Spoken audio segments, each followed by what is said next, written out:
Bismillahirrahmanirrahim. Assalamualaikum warahmatullahi wabarakatuh. Murid-murid Mumtaz Pintar 5 yang dirahmati Allah Subhanahu Wa Taala.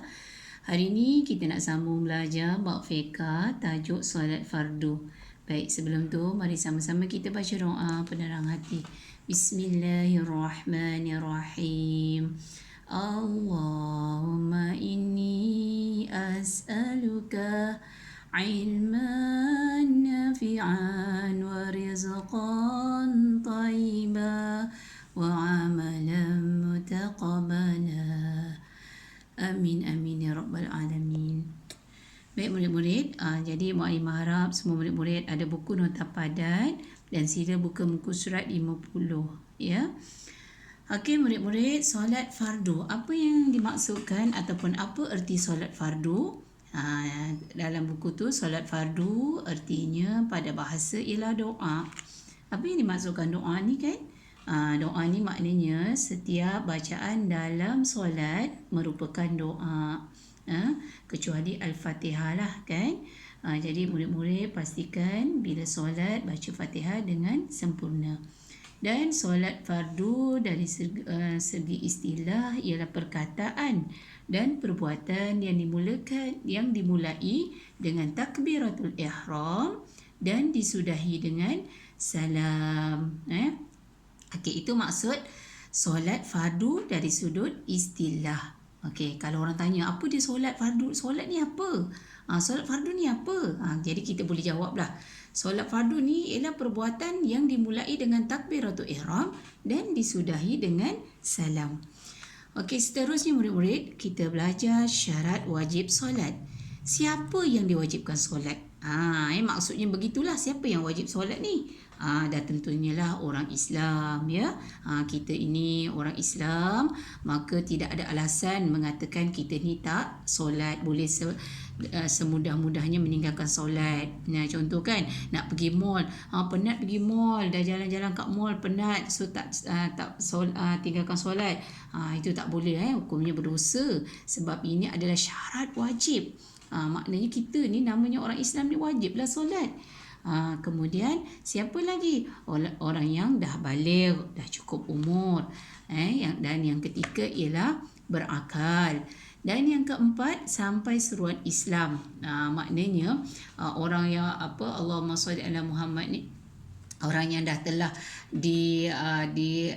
Allahumma shalli ala Muhammad telah difardukan solat, maknanya mula difardukan solat tu namanya orang Islam, dia wajib menunaikan solat. Dan yang kelima berkeadaan sedar atau waras, maknanya dia bukan dalam keadaan gila lah.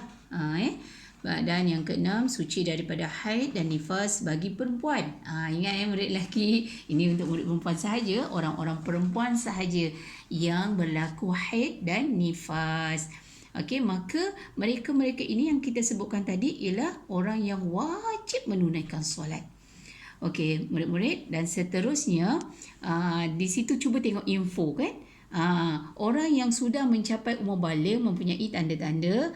Yang pertama ihtilam, iaitu keluar air mani sama ada secara sedar atau tidak sedar. Maknanya dia dah baligh, maka wajib solat, tak boleh tinggalkan solat. Lagi kat situ ada diterangkan tumbuh bulu ari-ari, maknanya ada tumbuh bulu di bahagian kemaluan kita tu. Maknanya kat situ juga merupakan tanda-tanda dah sampai umur baligh.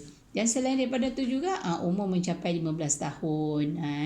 Ini juga bagi orang perempuan lah, ataupun orang lelaki yang umurnya dah mencapai 15 tahun.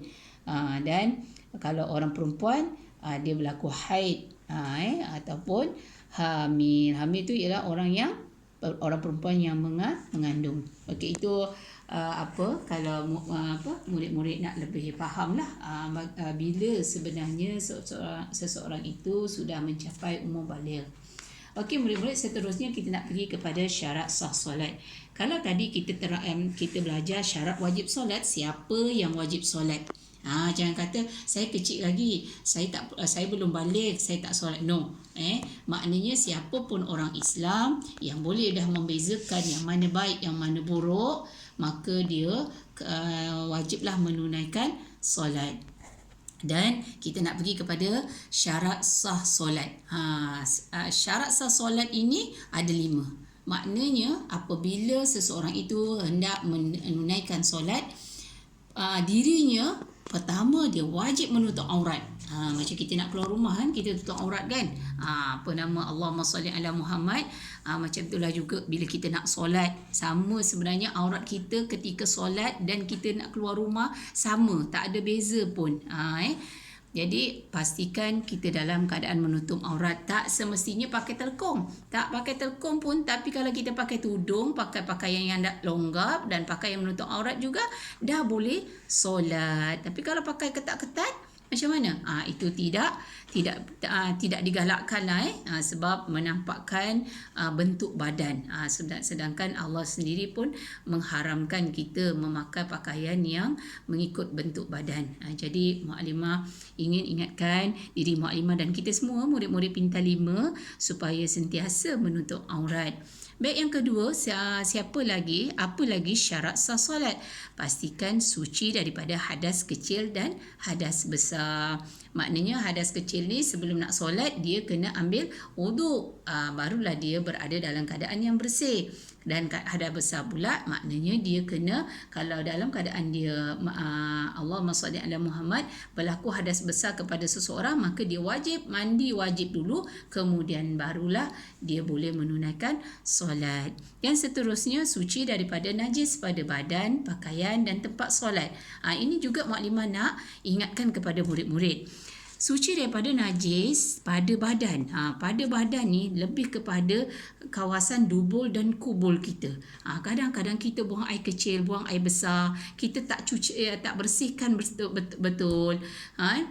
Kemudian kita nak terus ambil wuduk dan solat. Itu hati-hati, takut solat kita tak terima sebab cara kita menyucikan tempat-tempat tadi tidak sempurna. Jadi pastikanlah ya murid-murid, pastikan apabila melakukan hadas kecil atau buang air kecil atau buang air besar, bersihkan dengan sempurna. Kemudian pakaian. Pakaian ni dia bukan nak cantik, semestinya nak cantik, tapi lebih kepada pakaian yang bersih dan suci. Begitu juga tempat solat. Bukan sahaja di masjid, di surau atau di rumah kita sahaja boleh solat. Bahkan di mana-mana sahaja kita boleh solat. Pastikan tempat itu suci daripada najis. Itu saja syarat untuk kita solat kita ini menjadi sah. Dan seterusnya, yakin dengan masuk waktu. Kita dah tahu dah, memang dah masuk waktu zuhur dah, lalu kita pun solat zuhur. Jangan pukul 12 kita tengok nak keluar mall lah, nak keluar pukul 12.30. Lepas tu zuhur belum masuk lagi. Tak apalah, solat dululah kan. Tu tak boleh lah kan. Tak sah lah solatnya tu. Maknanya kena pastikan telah masuk waktu solat. Dan yang kelima, menghadap kiblat. Ini juga merupakan syarat sah solat. Kita tak bolehlah sewenang-wenang nak solat menghadap mana-mana kan. Semayang di mana-mana, yang penting tempat bersih tu tak apa, tapi pastikan menghadap ke arah kiblat. Okey murid-murid, itu. Jadi Mukadimah nak murid-murid betul-betul faham tadi tu. Apa dia syarat wajib solat, siapa yang wajib solat, dan bagaimana pula syarat sah solat. Okey murid-murid, dan seterusnya untuk hari ini kita nak belajar ialah waktu solat dan bilangan rakaat. Ini Mukadimah rasa semua orang dah boleh kan. Ingat lagi tak dulu-dulu belajar macam mana? Waktu solat waktu 5, solat fardu 5 waktu. Ingat lagi tak? Masa zaman tadika kan kita nyanyi kan. Murid-murid ada belajar macam tu kan. Solat zuhur 4 rakaat, solat asar 4 rakaat, solat maghrib 3 rakaat, solat isya 4 rakaat, solat subuh 2 rakaat. Mari kita tunaikan solat, nanti Allah sayang kita. Ingat lagi tak? Okey, jadi murid-murid bila dah tahu waktu bilangan solat, maka dirikanlah solat mengikut bilangan yang telah Allah tetapkan. Dan waktunya juga, macam Mak Limah kata tadilah, bila nak solat, pastikan kita mengetahui masuk waktu.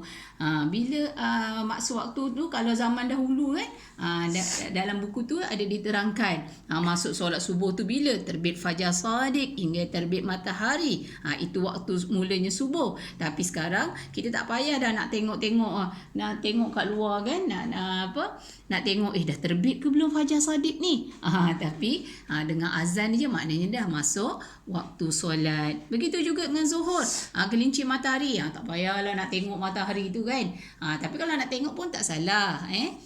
Dan sebab sekarang zaman sekarang tak sama dengan zaman dulu, mula-mula Islam ini difardukan kan. Jadi murid-murid bolehlah baca waktu solat fardu dalam buku ini, muka surat 51. Okey murid-murid, untuk hari ini itu saja yang Mak Limah nak sampaikan. Mak Limah harap murid-murid semua baca dan terus baca dan hafalkan apa dia yang dimaksudkan dengan solat fardu, syarat wajib solat dan syarat sah solat.